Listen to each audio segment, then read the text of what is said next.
മടിയിലിരുത്തി വിരലാൽ കുരിശു വരപ്പിച്ച സന്ധ്യകളും ഇളം മുട്ടിൽ കൈകൾ കൂപ്പി ഈശോയ്ക്കുമ്മ കൊടുത്തതും ഇന്നും എന്നോർമ്മയിൽ വീണ്ടും തെളിയുന്നു. തിരിച്ചു നടക്കാൻ കൊതിക്കുന്നു, തിരിച്ചു നടക്കാൻ കൊതിക്കുന്നു. അമ്മ മടിയിലിരുത്തി വിരലാൽ കുരിശു വരപ്പിച്ച സന്ധ്യകളും ഇളം മുട്ടിൽ കൈകൾ കൂപ്പി ഈശോയ്ക്കുമ്മ കൊടുത്തതും ഇന്നും എന്നോർമ്മയിൽ വീണ്ടും തെളിയുന്നു. തിരിച്ചു നടക്കാൻ കൊതിക്കുന്നു, തിരിച്ചു നടക്കാൻ കൊതിക്കുന്നു.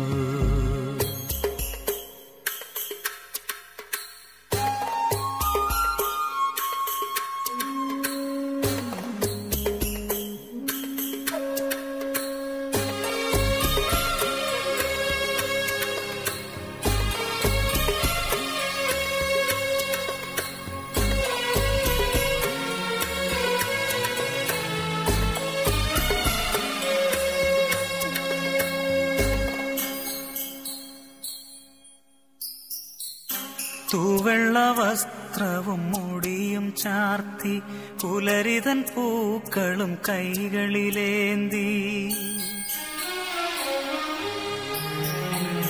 തൂവെള്ള വസ്ത്രവും മുടിയും ചാർത്തി പുലരിതൻ പൂക്കളും കൈകളിലേന്തി അൾത്താര മുന്നിൽ കൈകുപ്പി നിന്ന് ആദ്യ കുർബാന തന്നോർമ്മകളും പച്ചകടാതെ മനസ്സിൽ നിറയുമ്പോൾ തിരിച്ചു നടക്കാൻ കൊതിക്കുന്നു, തിരിച്ചു നടക്കാൻ കൊതിക്കുന്നു.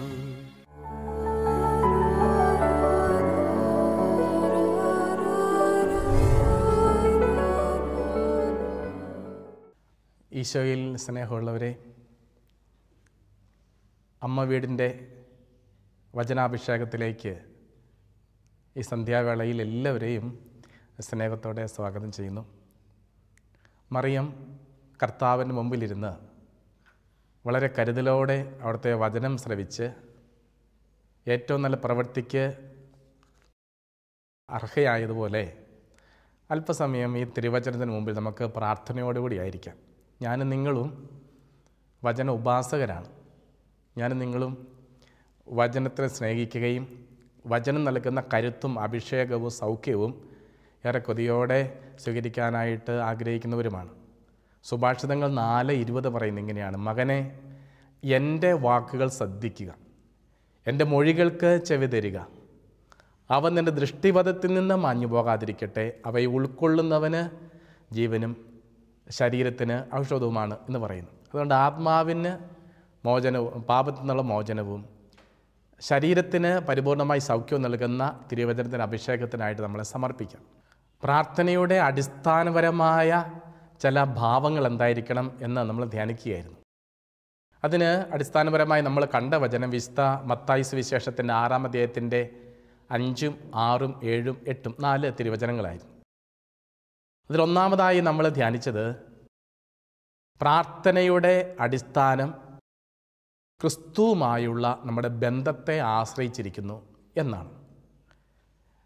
ക്രിസ്തുവുമായി, യേശുവായി ആഴമായ വ്യക്തിബന്ധമുള്ളൊരു വ്യക്തിയുടെ പ്രാർത്ഥനയാണ് ബലവത്താകുക. അതാണ് അഭിഷേകമുള്ള പ്രാർത്ഥനയായിട്ട് മാറുക. രണ്ടാമതായിട്ട് പ്രാർത്ഥനയുടെ അടിസ്ഥാനപരമായ ഘടകം 1 ദൈവത്തിരുസന്നിധിയിൽ വിശുദ്ധിയോടെ ജീവിക്കുവാനുള്ള ആഗ്രഹമാണ്. ആവർത്തിക്കാം: ദൈവത്തിരുസന്നിധിയിൽ വിശുദ്ധിയോടെ ജീവിക്കാനുള്ള ആഗ്രഹമാണ് പ്രാർത്ഥനയുടെ അടിസ്ഥാനപരമായ രണ്ടാമത്തെ ഘടകം. ഞാനത് വിവരിക്കുമ്പോൾ നിങ്ങൾക്ക് മനസ്സിലാകും. എൻ്റെ പ്രിയപ്പെട്ടവരെ, ഏതൊരു ധ്യാന ശുശ്രൂഷയിൽ നിങ്ങൾ ശ്രദ്ധിച്ചിട്ടുണ്ടോ എന്ന് എനിക്കറിയാൻ പാടില്ല, ശാരീരിക രോഗങ്ങളിൽ നിന്നും സൗഖ്യം നേടാൻ ആഗ്രഹിക്കുന്ന വ്യക്തികൾക്ക് ഏറ്റവും അധികം സൗഖ്യം അല്ലെ രോഗശാന്തി ലഭിക്കുന്നത് കുമ്പസാരത്തിന് ശേഷമാണ്. ഏതൊരു ധ്യാനത്തിനും കുമ്പസാരത്തിന് മുമ്പ് ഒക്കെ ചില സൗഖ്യങ്ങളൊക്കെ ലഭിക്കുന്നുണ്ട്, അതിന് ശരി തന്നെയാണ്. എങ്കിലും ഏറ്റവും അധികം സൗഖ്യം ലഭിക്കുന്നത് അത് മനസ്സിനാകട്ടെ ശരീരത്തിനാകട്ടെ അത് കുമ്പസാരത്തിന് ശേഷമാണ്.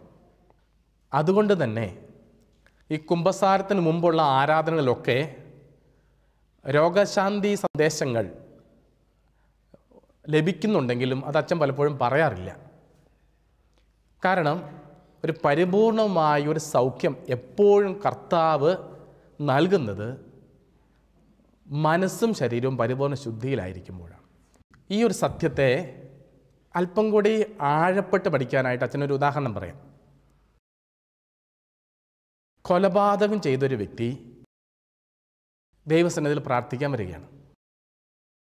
ആ വ്യക്തി വന്നിട്ട് എൻ്റെ മകളുടെ രോഗം മാറ്റിത്തരണം, അല്ലെ എൻ്റെ വയറുവേദന മാറ്റിത്തരണം, അല്ലെ എൻ്റെ സാമ്പത്തികമായിട്ടുള്ള എൻ്റെ തകർച്ചയിൽ നിന്ന് എനിക്ക് ദൈവമേ മോചനം നൽകണം എന്ന് കണ്ണീരോടെ പ്രാർത്ഥിക്കുന്നു.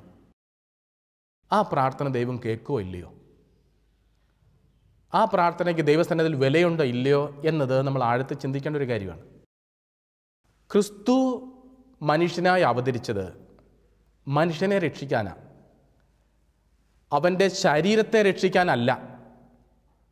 കാരണം ശരീരം ഇന്നോ നാളെയോ മണ്ണിനോട് ചേർന്ന് മണ്ണായി മാറുന്ന ഒന്നാണ്. അതുകൊണ്ട് ശരീരം ഈ ലോകത്തിൻ്റേതാണ്, ജീവനും ആത്മാവും ഈ ലോകത്തിൻ്റേതല്ല. ജീവനും ആത്മാവും സ്വർഗത്തിൻ്റേതാണ്. കൊളോസ്യ ലേഖനം 3:3 നിങ്ങളുടെ ജീവൻ ക്രിസ്തുവിനോടൊപ്പം ദൈവത്തിൽ നിഗൂഢമായി സ്ഥിതി ചെയ്യുന്നു. അതാണ് ആ വചനം. നിങ്ങളുടെ ജീവൻ ക്രിസ്തുവിനോടൊപ്പം ദൈവത്തിൽ നിഗൂഢമായി സ്ഥിതി ചെയ്യുന്നു. അതുകൊണ്ട് പ്രിയപ്പെട്ടവരെ, ശരീരം ഈ ഭൂമുഖത്തുനിന്ന് നിർമ്മിച്ചെടുത്തതാണ്. അതുകൊണ്ട് തന്നെ ശരീരം അത് മരണത്തിന് വിധേയമാണ്, അത് ഈ മണ്ണിൽ തീരുന്നതാണ്. എന്നാൽ ആത്മാവ് ജീവനും തീരുന്നതല്ല, അത് അവസാനിക്കുന്നതല്ല. അതുകൊണ്ട് ക്രിസ്തുവിൻ്റെ ലക്ഷ്യം, ക്രിസ്തുവിൻ്റെ വരവിൻ്റെ ലക്ഷ്യം നിൻ്റെ ശരീരത്തെ രക്ഷിക്കുകയാണ്, നിനക്ക് ഭൗതികമായി ഉന്നതി നൽകുന്നതാണ്. ആ ഒരു ലക്ഷ്യത്തിലാണ് ക്രിസ്തു വന്നതെന്ന് ആരെങ്കിലും ധരിച്ചു വെച്ചിട്ടുണ്ടെങ്കിൽ തെറ്റി, പരിപൂർണമായും തെറ്റി. ക്രിസ്തുവിൻ്റെ ലക്ഷ്യം നമ്മുടെ ആത്മാക്കളെ നേടുക എന്നതാണ്, ജീവനും ആത്മാവും നേടുക. അതുകൊണ്ട് അച്ഛൻ പറഞ്ഞു വരുന്നത് ഇതാണ്: പാപത്തിലിരിക്കുന്ന ഒരു വ്യക്തി, ആഴമായ പാപത്തിലിരിക്കുന്ന ഒരു വ്യക്തി, ആ പാപത്തിൽ ആ വ്യക്തി തുടരുന്നു. അങ്ങനെ പാപത്തിൽ ജീവിക്കുകയും പാപത്തിൽ തുടരുകയും ചെയ്യുന്ന ഒരു വ്യക്തിയുടെ പ്രാർത്ഥന തമ്പുരാൻ കേൾക്കുവോ? ദൈവം ശ്രവിക്കുവോ? ചിന്തിക്കണം, ആഴത്തിൽ ചിന്തിക്കണം. പ്രിയപ്പെട്ടവരെ, ദൈവം ശ്രവിക്കും. എപ്പോൾ ശ്രവിക്കും?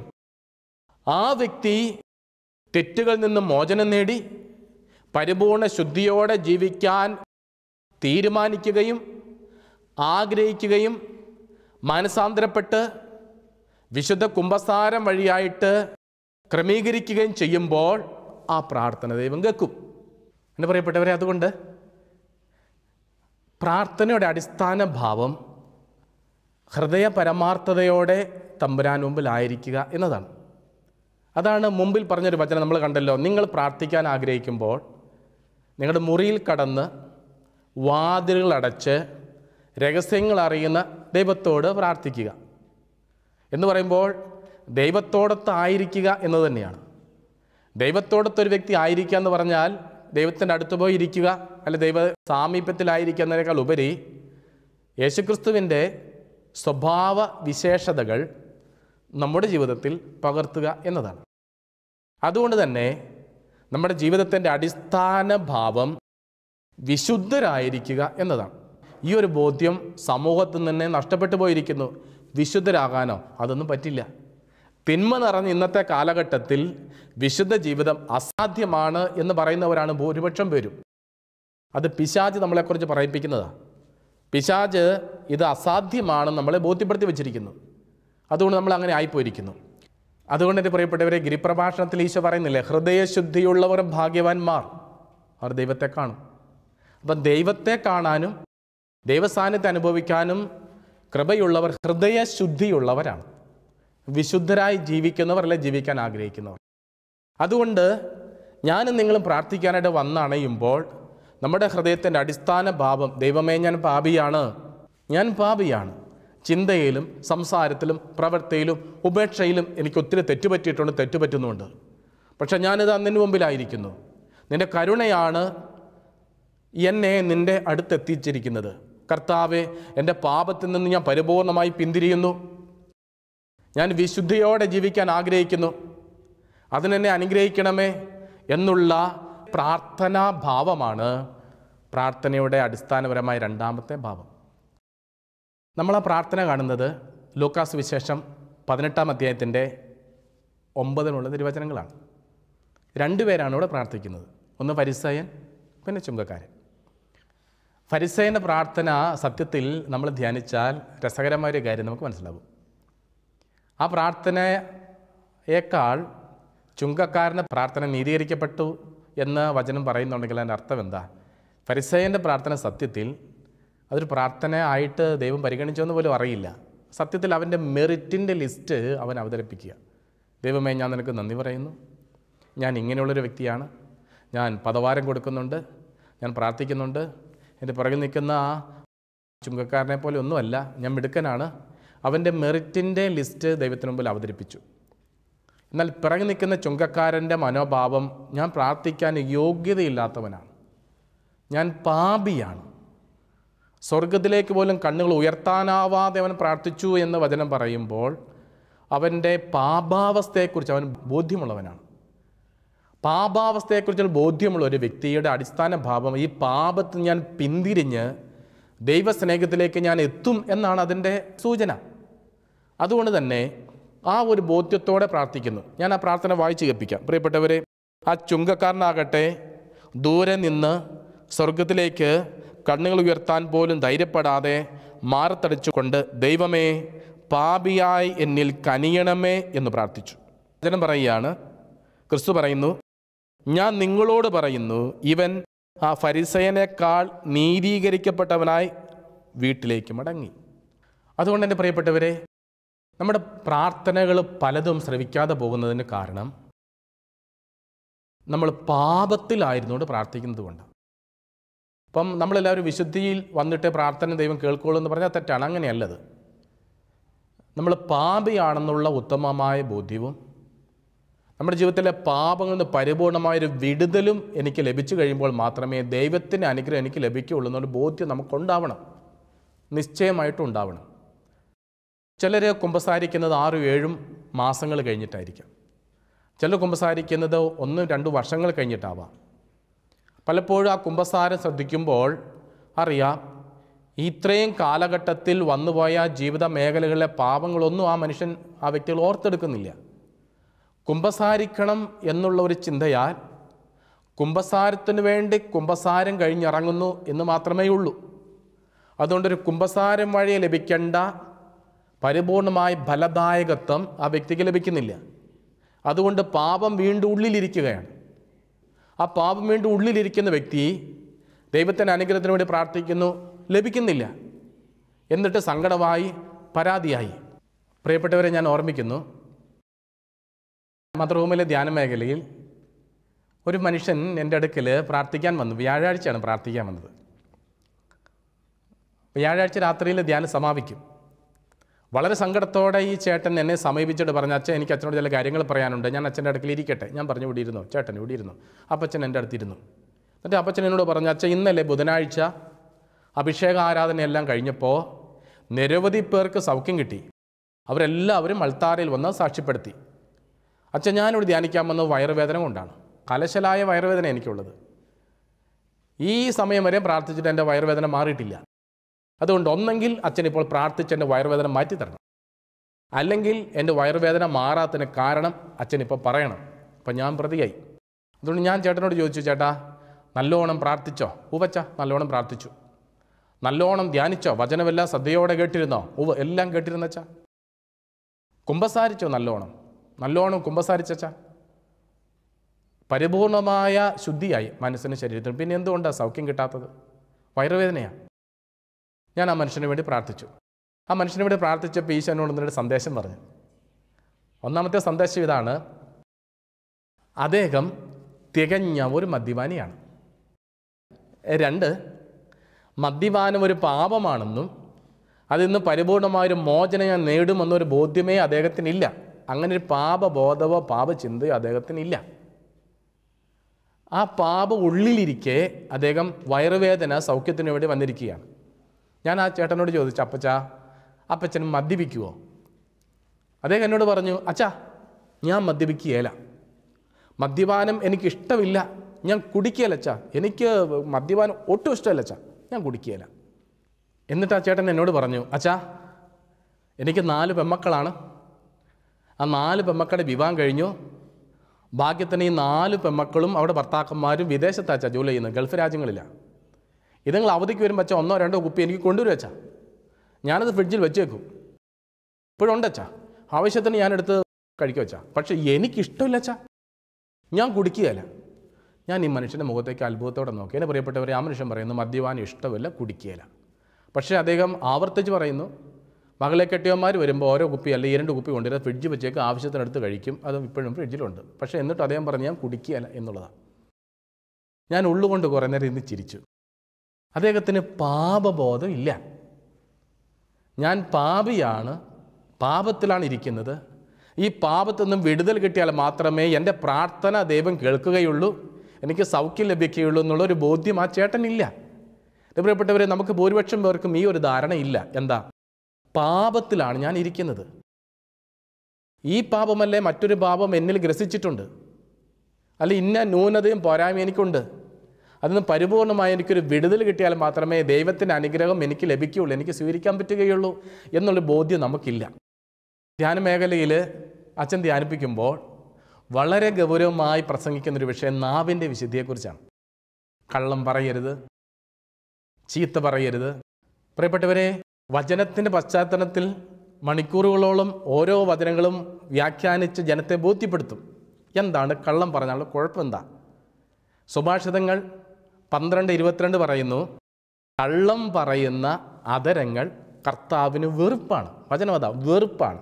പ്രഭാഷകൻ 4:28 പറയുന്നത്, മകനെ മരിക്കേണ്ടി വന്നാലും സത്യം വെടിയരുത്, ദൈവമായ കർത്താവ് നിനക്ക് വേണ്ടി പൊരുതിക്കൊള്ളും.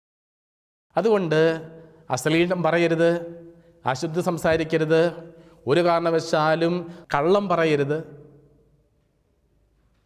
വിശുദ്ധിയോടുകൂടി സംസാരിക്കണം. അങ്ങനെ ജനത്തെ പറഞ്ഞ് ബോധ്യപ്പെടുത്തും. ചിലർ തെറി പറയുന്നവരാണ്, ചിലർ ശപിക്കുന്നവരാണ്, ചിലർ കാര്യകാരണമില്ലാതെ വെറുതെ പറയുന്നവരാണ്, ചില പ്രഭാതം മുതൽ പ്രദോഷം വരെ നിർത്താതെ ഇങ്ങനെ സംസാരിച്ചുകൊണ്ടിരിക്കുന്ന വ്യക്തികളാണ്, അഭിഷേകമില്ലാതെ സംസാരിക്കുന്ന വ്യർത്ഥ ഭാഷണം ചെയ്യുന്ന വ്യക്തികളാണ്. അതുകൊണ്ട് സംസാരത്തിൻ്റെ വിശുദ്ധിയെക്കുറിച്ച് ആഴമായി പഠിപ്പിക്കും. ആഴമായി പഠിപ്പിച്ചിട്ട് ഞാൻ അവരോട് ചോദിക്കും, 50 ദിവസം, ഇന്ന് മുതൽ 50 ദിവസം വരെ ഞാൻ ഒരു കള്ളവും പറയല എന്ന് യേശുനാമത്തിൽ തീരുമാനമെടുക്കാൻ സാധിക്കുന്നവർ ഒന്ന് കരങ്ങൾ ഉയർത്താൻ പറയും. അത്ഭുതപ്പെടുത്തുന്നൊരു കാര്യം, ഇതിൽ ഒരു പകുതി പേര് കരങ്ങൾ ഉയർത്തുള്ളൂ. നമ്മൾ എന്തു പറഞ്ഞ് ബോധ്യം കൊടുത്താലും കള്ള അപകടമാണ്, കള്ളം പറയുന്നൊരു ഗൗരവമായ പാപമാണ്, ദൈവത്തെ അകറ്റുന്ന ഒരു കാര്യമാണെന്ന് ബോധ്യപ്പെട്ടാലും ആ തിന്മയിൽ നിന്ന് പിന്തിരിയാൻ മനസ്സ് പോലും വരുന്നില്ല. അതുകൊണ്ട് ആ ഒരു പാപത്തിൽ ഇരിക്കുന്ന വ്യക്തിയും ആ നാവ് കൊണ്ട് പ്രാർത്ഥിക്കും, ദൈവമേ എന്നെ അനുഗ്രഹിക്കണമേ, എൻ്റെ കടബാധ്യത മാറ്റി തരണമേ, എൻ്റെ രോഗം മാറ്റി തരണമേ. ദൈവം കേൾക്കില്ല, ദൈവം അനുഗ്രഹിക്കില്ല. കാരണം എന്താ? പാപി, നീ പാപത്തിലായിരിക്കുക. എൻ്റെ പ്രിയപ്പെട്ടവരെ, ചിന്തിക്കേണ്ട ഒരു കാര്യം, അഴുക്ക് നിറഞ്ഞൊരു പാത്രത്തിലേക്ക് പാൽപ്പായസം ഒഴിച്ചു വെച്ചു, എന്നിട്ട് നീ അത് കഴിക്കുന്നെന്ന് വിചാരിക്കുക, മറ്റുള്ളവർക്ക് കൊടുക്കുമെന്ന് വിചാരിക്കുക, അതാ പാൽപ്പായസം മുഴുവൻ അശുദ്ധമായി പോകും. എന്ന് പറയുന്നത് പോലെയാണ് പാപത്തിലിരിക്കുന്നൊരു വ്യക്തിയുടെ പ്രാർത്ഥനയും. അവൻ ആ പാപത്തിൽ നിന്നും പരിപൂർണമായി വിടുതൽ നേടാൻ ആഗ്രഹിക്കാതെ, മാനസാന്തര പശ്ചാത്താപവും ഇല്ലാതെ, പാപിയായിരിക്കുന്ന എന്നിലേക്ക് ദൈവമേ കൃപ നൽകണമേ എന്ന് പ്രാർത്ഥിക്കാം, പക്ഷേ ഫലമുണ്ടാവില്ല. ബാറൂക്ക് പ്രവാചകന്റെ പുസ്തകം 2-ാം അധ്യായത്തിൻ്റെ 5-ാം വാക്യം, ഞങ്ങളുടെ ദൈവമായ കർത്താവിന് സ്വരം ശ്രവിക്കാതെ അവിടുത്തേക്കെതിരെ ഞങ്ങൾ പാപം ചെയ്തതുകൊണ്ട് ഞങ്ങൾ ഉന്നതി പ്രാപിക്കാതെ നിലം പറ്റി. ഞങ്ങൾ ഉന്നതി പ്രാപിക്കാതെ നിലം പറ്റി. സങ്കീർത്തന വചനം നമ്മളോട് പറയുന്നു, പാപകരമായ മാർഗങ്ങൾ പിന്തുടർന്ന് ചിലർ രോഗികളായി തീർന്നിരിക്കുന്നു. സങ്കീർത്തനം 36 പാപം മൂലം ഒരു വ്യക്തിയുടെ ശരീരത്തിൽ വന്നു ഭവിക്കുന്ന 10ഓളം ശാരീരികമായ ബുദ്ധിമുട്ടുകൾ, രോഗങ്ങളെക്കുറിച്ചുള്ള സൂചനയുണ്ട്. അത് വെച്ചാൽ പ്രാർത്ഥിക്കുക. എൻ്റെ പ്രിയപ്പെട്ടവരെ, അതുകൊണ്ട് അച്ഛൻ പറഞ്ഞു വരുന്ന വചനം ശ്രദ്ധിക്കാം.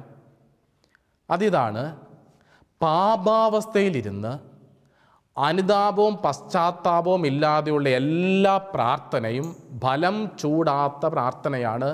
അത് വെറും അധര വ്യായാമമാണ്.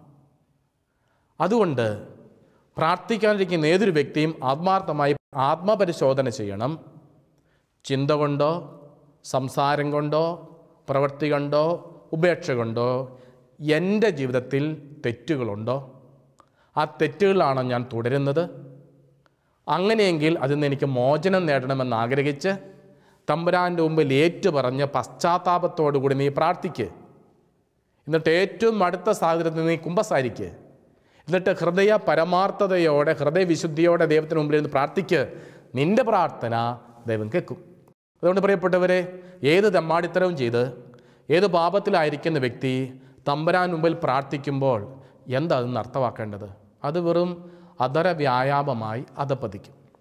അതുകൊണ്ടാണ് കർത്താവ് പറയുക, നീ പ്രാർത്ഥിക്കാൻ ആഗ്രഹിക്കുമ്പോൾ നിൻ്റെ മുറിയിൽ കടന്ന് വാതിലുകൾ അടച്ച് രഹസ്യങ്ങൾ അറിയുന്ന ദൈവത്തോട് നീ പ്രാർത്ഥിക്കുക. രഹസ്യങ്ങൾ അറിയുന്ന ദൈവം നിനക്ക് അനുഗ്രഹം നൽകും.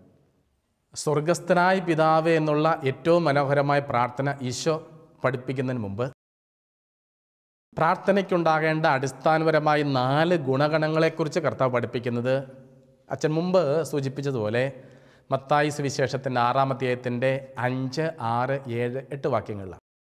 അതിൽ 5-ാമത്തെ വാക്യം അടിസ്ഥാനപരമായ പ്രാർത്ഥനയുടെ ഗുണഗണങ്ങൾ. ഒന്ന്, കപട നാട്യക്കാരെ പോലെ കാപട്യത്തിലായിരുന്നുകൊണ്ട് പ്രാർത്ഥിക്കരുത് എന്നതാണ്. മറ്റുള്ളവരെ കാണിക്കാൻ വേണ്ടിയിട്ടുള്ള പ്രാർത്ഥന, ആത്മാർത്ഥതയില്ലാത്ത പ്രാർത്ഥന. നിൻ്റെ അധരങ്ങൾ മാത്രം പ്രാർത്ഥിക്കുന്നു, നിൻ്റെ ഹൃദയവും ശരീരവും എവിടെയൊക്കെയാണ്. അപ്പം അതുകൊണ്ട് ഒന്നാമത്തെ അടിസ്ഥാനപരമായ പ്രത്യേകത പ്രാർത്ഥനയ്ക്കുണ്ടാകേണ്ടത്.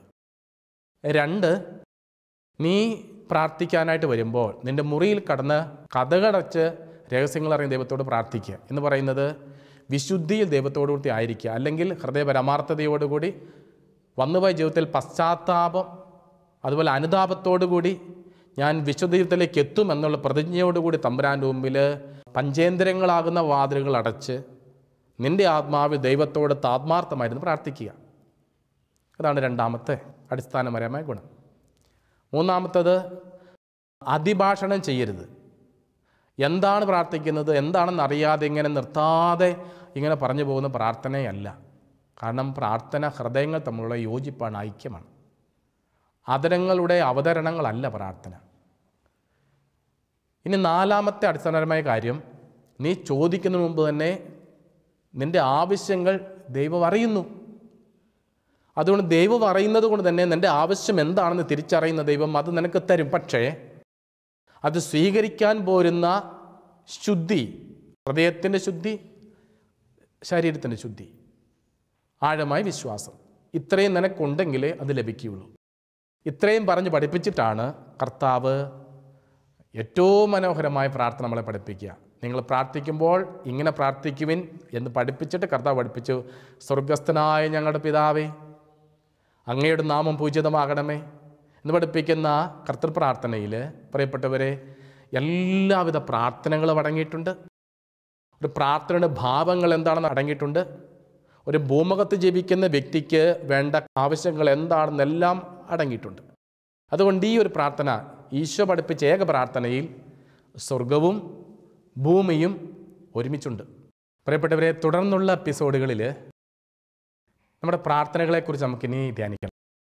എത്ര തരം പ്രാർത്ഥനയുണ്ട്, ആ പ്രാർത്ഥനയുടെ പ്രത്യേകതകൾ എന്താണ്, ആ പ്രാർത്ഥനകളും പ്രാർത്ഥിക്കുമ്പോൾ എങ്ങനെയാണ് പ്രാർത്ഥിക്കേണ്ടത് എന്നതിനെക്കുറിച്ചുള്ള തുടർന്നുള്ള എപ്പിസോഡുകൾ കാണാനായിട്ട് ശ്രദ്ധ വയ്ക്കണമേ എന്ന് അച്ഛൻ അപേക്ഷിക്കുന്നു. നിങ്ങൾ എവിടെയാണായിരിക്കുന്നോ അവിടെ ശാന്തമായി ഇരിക്കാം, കണ്ണുകളടയ്ക്കാം. ക്രിസ്തു പറഞ്ഞ പോലെ നമ്മുടെ മുറി എന്ന് പറയുന്ന നമ്മുടെ ഹൃദയത്തിലേക്ക് നമ്മൾ ചിന്തകളെ കൂട്ടിക്കൊണ്ടുവരാം. ഏകാഗ്രമാകാം, ദൈവത്തിന് മുമ്പിലായിരിക്കാം. ഒരു നിമിഷം നമുക്ക് ആത്മപരിശോധന ചെയ്യാം. ദൈവമേ, പ്രാർത്ഥിക്കാൻ നിൻ്റെ മുമ്പിൽ ഞങ്ങളായിരിക്കുന്ന ഈ നിമിഷം, പക്ഷെ നിൻ്റെ മുമ്പിൽ ഇരുന്ന് പ്രാർത്ഥിക്കാൻ പോരുന്ന അഭിഷേകം ഞങ്ങൾക്കില്ലല്ലോ. ചിന്ത കൊണ്ടും സംസാരം കൊണ്ടും പ്രവൃത്തി കൊണ്ടും ഉപേക്ഷ കൊണ്ടും ഒക്കെ കർത്താവ് ഒത്തിരിയേറെ പാപങ്ങൾ ചെയ്യുകയും ആ പാപം ഞങ്ങൾ വരുത്തിയ തകർച്ചകളും ദുരന്തങ്ങളും എന്താണെന്ന് തിരിച്ചറിയാൻ പോലും ആവാതെ ആ പാപത്തെ തുടരുകയും ചെയ്യുന്ന ഞങ്ങൾ നിന്നിൽ നിന്നും ശാരീരികവും ആത്മീയവും ഭൗതികവുമായ കൃപകൾക്ക് വേണ്ടി പ്രാർത്ഥിക്കുമ്പോൾ അത് ലഭിച്ചാൽ പോലെ സ്വീകരിക്കാനാവാത്ത അവസ്ഥയാണ് എന്ന് ഞങ്ങൾ തിരിച്ചറിയുന്നില്ല. ദൈവമേ, ഞങ്ങളെ വിശുദ്ധീകരിക്കണമേ. ദൈവമേ, ഹൃദയ പരമാർത്ഥതയിലേക്ക് ഞങ്ങൾ എത്തിക്കണമേ. വിശുദ്ധിയിലേക്ക് ഞങ്ങളെ വളർത്തണമേ. അവിടുത്തെ മുമ്പിലും മക്കളുടെ മുമ്പിലും സഹോദരങ്ങളുടെ മുമ്പിലും ഏറ്റവും ശുദ്ധിയോടെ ജീവിക്കാൻ പോരുന്ന വലിയ കൃപ ഞങ്ങളിലേക്ക് വർഷിക്കണമേ എന്ന് പ്രാർത്ഥിക്കുന്നു. ഹൃദയശുദ്ധിയുള്ളവർ ഭാഗ്യവാന്മാർ. എന്തുകൊണ്ടെന്ന് അവർ ദൈവത്തെ കാണുമ്പോൾ തിരുവചനം ഇതാ ഞങ്ങൾ ഓർമ്മിക്കുന്നു. പടയാളികൾ ഒരുവൻ കർത്താവിന് തിരുവിലാവിൽ കുന്തം കൊണ്ട് കുത്തി എന്ന വചനം ഞങ്ങൾ പഠിക്കുകയും പ്രാർത്ഥിക്കുകയും ചെയ്യുമ്പോൾ കർത്താവ് ഞങ്ങളുടെ ഹൃദയത്തെ നിറച്ചു വെച്ച അശുദ്ധി കൊണ്ടും പാപങ്ങൾ കൊണ്ടാണ് അവിടുന്ന് ഹൃദയം മുറിച്ചത് എന്ന് ഞങ്ങൾ അറിയുന്നു. ഞങ്ങളുടെ ഹൃദയങ്ങളെ വിശുദ്ധീകരിക്കണമേ. ഏറ്റവും നിഷ്കളങ്കതയോടും ഹൃദയ പരമാർത്ഥതയോടും കൂടി അവിടുത്തെ മുമ്പിലിരുന്ന് പ്രാർത്ഥിക്കാനായിട്ട് ഞങ്ങളെ പഠിപ്പിക്കണമേ എന്ന് പ്രാർത്ഥിക്കുന്നു. ഈശോയെ, അവിടുന്ന് ഏറ്റവും മനോഹരമായ പ്രാർത്ഥന ഈ ലോകത്തെ പഠിപ്പിക്കുന്നതിന് മുമ്പ് ഒരു പ്രാർത്ഥനയ്ക്കുണ്ടാകേണ്ട അടിസ്ഥാന പ്രമാണങ്ങളൊക്കെ അവിടുന്ന് വ്യാഖ്യാനിച്ച് പഠിപ്പിച്ചല്ലോ. അതൊക്കെ ഉള്ളിൽ സ്വീകരിച്ചുകൊണ്ട് വിശുദ്ധിയോടുകൂടി അങ്ങയുടെ മുമ്പിൽ നിന്ന് പ്രാർത്ഥിക്കാനും പ്രാർത്ഥനാ കൃപകൾ സ്വീകരിക്കാനും ഞങ്ങളെ ബലപ്പെടുത്തണമേ എന്ന് പ്രാർത്ഥിക്കുന്നു. പരിശുദ്ധി അമ്മേ, മാതാവേ, പ്രാർത്ഥനയുടെ അമ്മേ, ഞങ്ങൾ മധ്യസ്ഥം തേടുന്നു. സകല വിശുദ്ധരെ, പുണ്യവാന്മാരെ, പുണ്യവതികളെ ഞങ്ങൾക്കായി മധ്യസ്ഥം പ്രാർത്ഥിക്കണമേ. പ്രാർത്ഥനകളെല്ലാം യേശുവിൻ്റെ നാമത്തിൽ സമർപ്പിക്കുന്നു. പ്രാർത്ഥന കേൾക്കണമേ. ആമേൻ. എല്ലാവരെയും ക്രിസ്തുവിൻ്റെ സ്നേഹത്തിലേക്ക് ചേർത്ത് വെച്ചുകൊണ്ട് മംഗളങ്ങൾ നേരുന്നു. പ്രാർത്ഥനയിൽ വളരുന്ന, പ്രാർത്ഥന അഭിഷേകമുള്ള നല്ല മക്കളായി നമ്മൾ മാറുവാൻ ക്രിസ്തു നമ്മളെ അനുഗ്രഹിക്കട്ടെ.